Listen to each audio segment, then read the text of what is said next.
చాలా బాధపడుతూ ఉంటుంది.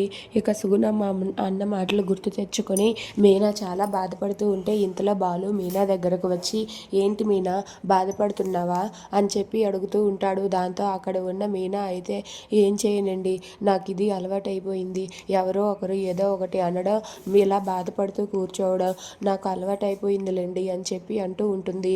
ఆ మాట వినగానే అక్కడ ఉన్న బాలు అయితే, నువ్వేం బాధపడద్దు మీనా, సుగుణమ్మ అలా అన్నదని నువ్వు బాధపడవద్దు అని చెప్పి అంటాడు.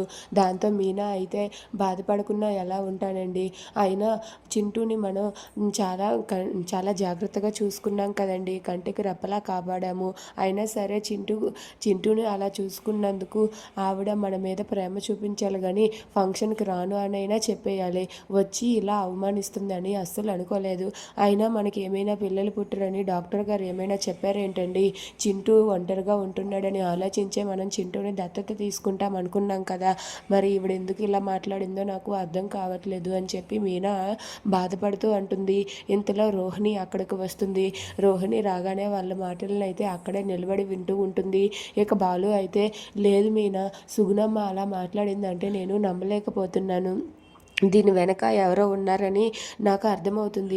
ఎందుకంటే సుగుణమ్మ మనస్తత్వం అలాంటిది కాదు. మా అమ్మైనా అలా మాట్లాడుతుందేమో కానీ సుగుణమ్మ అలాంటిది కాదు మీనా. అందుకే సుగుణమ్మ వెనక ఎవరో ఉండి ఇలా నడిపిస్తున్నారని నాకు అర్థమవుతుందని చెప్పి బాలు అంటాడు. ఆ మాట వినగానే అక్కడ ఉన్న రోహిణి ఒక్కసారిగా షాక్ అయ్యి అలా ఉండిపోతుంది. దాంతో బాలు అయితే, నేను ఈ వెనక ఎవరున్నారో తెలుసుకుంటానని చెప్పి అంటూ ఉంటాడు.